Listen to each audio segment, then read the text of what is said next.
Utopia.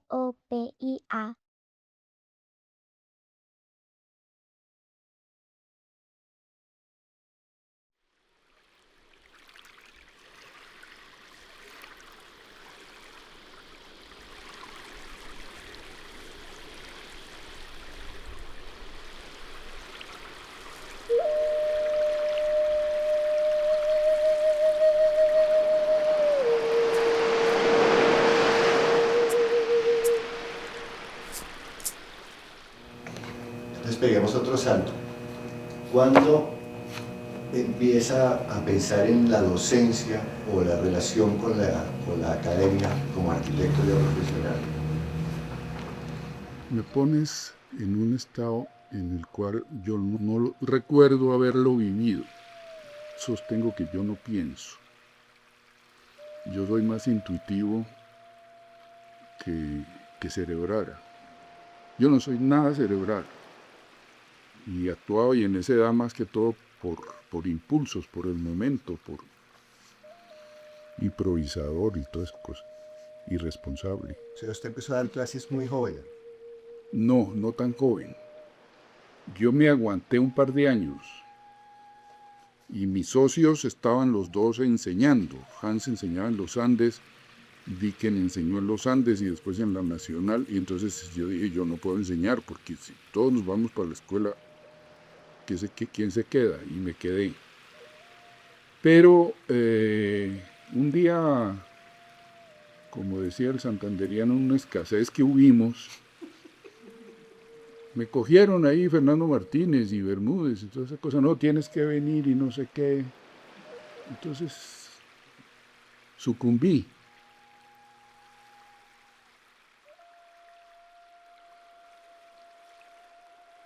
Yo entré el año 56, me había graduado de 54, pero entré el 56 a fines del 56. Empecé por el de abajo.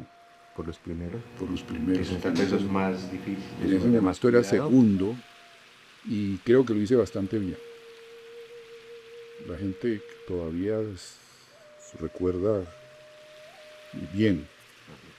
Era decano Pablo Lanceta, amiguísimo de Fernando Martínez y de Guillermo Bermúdez, entonces era una cosa ahí como social aburridísima. A mí me parecía que era bastante tonto. Entonces me fui. La coincidencia es que Carlos Martínez me llamó a ser subdirector de planeación del distrito. Acepté eso. Hacer esa escuela con Carlos me pareció motivo de pura irresponsabilidad. Pues, y además Carlos me comprometió y no me dejó escapatoria. Entonces me retiré. Yo estaba por fuera el año 60 y estaba trabajando en planeación. Estábamos haciendo cosas muy importantes y muy interesantes. Y se formó la del diablo en la facultad. Memorial de agravios, prácticamente, de un grupo de gente que resolvió enjuiciar toda la facultad. El rector de la universidad era Mario Lacerna, que lo había nombrado Lleras Camargo ahí, traído de los Andes. Lleras Camargo había sido rector de los Andes antes de ser presidente, mientras tumbaba a Rojas Pinilla. Y Mario Lacerna pues era el fundador y el dueño. Entonces lo nombró en la Nacional. Eso no cayó particularmente bien, ¿no? Porque además Mario Lacerna había tenido unos antecedentes de periodista y en un periódico que se llamaba La Paz, en tiempos de Rojas Pinilla, y era así, no era la persona para rector de la Nacional. No era el perfil, como dicen. Sí. Estuvo muy inteligente, muy capaz, muy universitario, todo lo que tú quieras, pero no. Entonces este grupo, que eran ya de los últimos años, entonces empezaban por acusar a los más viejos, a Fernando Martínez, le decían toda clase de horrores. Yo no vi nunca el memorial, fue una de las cosas que no quise mirar. Y que servía, que no servía, que era muy malo, que no sé cuántos. Había 14 profesores impugnados. Entonces, en la conciliatura y el rector resolvieron no renovar el nombramiento de estos 14. Entonces el estudiantado se dividió, claro. Los que estaban a defender el estatus y los que se juntaban a los que estaban ahí. Allá había revuelto, había gente que sí estaba mejor afuera y al final muchos quedaron afuera. Eso pues no tenía solución. Pablo Lanceta no era persona para capear esa cosa. Eso se volvió una cosa de pasiones. Había meetings todas las noches en casa de Fernando Martín, en casa de Guillermo Bermúdez y no sé qué. Y correveidiles como Rogelio, que andaba llevando chismes de un lado para el otro. Entonces, después de 2 meses de suspensión de labores en la facultad, al final convinieron en que Pablo Lanceta debía renunciar. Entonces Pablo Lanceta renunció.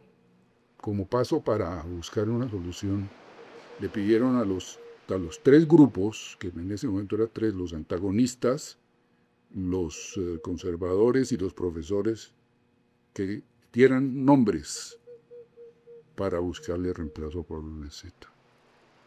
Pues la coincidencia es que yo estaba en las 3 listas. Yo no estaba de profesor, pero estaba en las 3 listas. Los revolucionarios me pusieron encabezando, creo, era una cosa así, porque yo había sido muy crítico de la facultad y de muchas cosas y no me callaba. Este es el tipo, ¿cierto? Entonces yo estaba ya reemplazando a Carlos Martínez, que estaba operado. Yo estaba de director de planeación. Llegó Gabriel Serrano, que lo encargaron de la rectoría, además a Gabriel Serrano. Y a Mario Lacerna lo mandaron para la Fundación Ford, no sé qué, a que negociaran un préstamo. Llegó Gabriel Serrano con el médico, el doctor Cadena, que era uno de esas figuras históricas tremendas, a decirme que me habían nombrado. Entonces, yo muy poco atraído por eso, pero pues además la situación no era fácil, ¿no? El lío era enorme, ¿no es cierto? 14 profesores echados y yo que llegaba a ser allá. Entonces, yo tenía una beca para irme para Francia. Me la había ganado en buena ley, además. Entonces yo estaba planeando irme en septiembre, o no sé cuánto. Esto te hablo de mayo, marzo, no recuerdo bien. A comienzos de año. La facultad estuvo 100 días fuera de Gabriel Serrano me llamó un día y me dijo, no, estos tipos están imposibles, yo la voy a cerrar. Le dije, no, doctor Serrano, ¿usted que la va a cerrar solo? La cierra conmigo. Yo me posesiono para que cerremos esa vaina.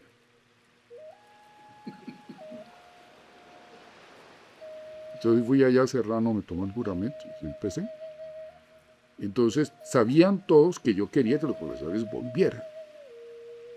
Que esa había sido una equivocación de la Suprema Conciliatura, pero que yo no estaba con eso, pues, ¿te imaginas? Que se iba todo el mundo, era así, no quedaba títere con cabeza.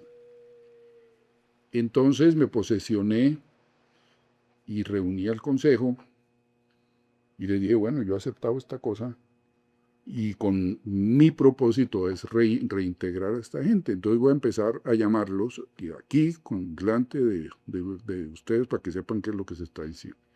Entonces llamé a Fernando Martín y dije, Fernando, te hablo como decano, quiero que tú vuelvas. Y yo, claro, donde tú quieras, donde me quieras poner, esa cosa, perfecto, Fernando. Ya te avisaré qué te voy a poner a hacer. Y los fui llamando. Bermúdez me dijo, no. Bermúdez quería primero que Pablo Lanceta volviera. Y dije, Guillermo, eso ya no se va a poder, yo soy el decano ahora. Entonces, no, así no me interesa. Y le dije, bueno, Guillermo, entonces yo no voy a pedir que te ratifiquen, si no quieres. Y así lo fue llamando y unos dijeron que sí, y otros dijeron que se solidarizaban con Bermúdez. Entonces se solidarizaron con Bermúdez, espérate y te cuento. Patricio Samper era cuñado, y además él siempre fue medio marciano, así de Ernesto Jiménez, que sería después consuegro, el Negro Jiménez, dijo que él tampoco. Y Emilio Arango, que sería socio de él después, y de Pablo Lanceta, que tampoco. Yo, bueno, esto no es obligación, voy a hacer el esfuerzo. Entonces quedamos en que sí, en que retirarían todas esas imbecilidades y que los volverían a nombrar, que los nombramientos eran año a año, los tenía que ratificar, era una especie de evaluación que no se hacía, pero pues si había quejas en ese momento, entonces yo presenté un plan de modificar la carrera, de semestralizarla. Había unos problemas de esos eternos, de que las calificaciones de los talleres, de que rajaban a la gente con 2.94, 95, no recuerdo, no. Entonces, que eso no, sí, tienen toda la razón. ¿A quién se le ocurre que una persona de 2.94 la raje? ¿Ni cómo saca 2.94? Sí. ¿No? Sí. Entonces, me inventé un sistema para calificar el taller, lo semestralicé para que la pérdida no fuera tan... Fue la primera facultad semestralizada en el país. En ese momento semestralizamos todo. Entonces, pues ya no daba tanto miedo rajar, además, ¿no? Porque es que lo atacó, ¿cómo hacemos perder un año? Entonces, y no van a calificar sino con enteros. Y los promedios se hacen a medias notas, o sea, que 2,5 se raja o 3 pasa. Se tranquilizaron y cambié el pensum, aproveché. Entonces la carrera venía, como yo entré con 6 años, pero 6 años y había uno que era como preparatorio. Entonces dijimos, no, el bachillerato está mucho mejor, podemos quitar ese año. Entonces le quité un año como primera medida. Entonces ya se hacían 5. Eso también ayudó, eso no fue pues por demagogia, sino es que lo otro era una necedad. Y yo era un enemigo de la tesis porque a nosotros, cuando estábamos llegando a la tesis, nos la reglamentaron y eso fue una reglamentación draconiana. Espantosa, protestamos, fuimos, escribimos, nos quejamos. Era una mentira, era una farsa. El estudiante tenía en teoría 6 meses para aprobar el tema de tesis por un comité de tesis y 6 meses para presentar un esquema básico y después entre 6 meses y un año para presentar la cosa definitiva. La segunda parte ya era con intervención del presidente de tesis. Entonces nosotros muy honorablemente y por sugerencia de Jorge Arango Sanguín escogimos el tema de la sede de la Universidad de los Andes, que eran en Suba. Era un lote muy bonito y todas las cosas. Entonces fuimos, hablamos con Mario Lacerna, le digo, todo esto es antes de estos otros acontecimientos. ¿Cómo cree usted que es su universidad? Entonces explicó que era una universidad de otro estilo, una configuración que no era la de la Nacional. La Nacional era más el esquema francés, digamos, clásico, y esto era una universidad anglosajona, con departamentos y con otro tipo de cosas que no era la organización nuestra. Entonces hicimos un programa, hicimos mucha gente, creo que lo hice más que todo yo, que era calcular los espacios en función de las tareas que había que desempeñar ahí. Entonces, utilización al máximo de todos los espacios, todas estas cosas. Ese programa fue lindísimo y lo hicimos gráficamente muy bien. Nuestro ilustre jurado de tesis, yo recuerdo, esta gente no entendió. El profesor presidente nuestro era Violi, que lo hicimos porque Fernando Martín le estaba haciendo una campaña indecente, que hasta que lo echó, pero nosotros respaldamos a Violi en ese momento. No entendieron. Entonces ese esquema nuestro nos pegaron la revolcada más indecente que tú te imagines. Yo salí en un aburrimiento de esa corrección porque no entendieron. Pero me sentí tan mal. Mis compañeros eran mucho más más dóciles o más maleables o más políticos que yo. Yo es que me volví político después, tal vez, a golpes.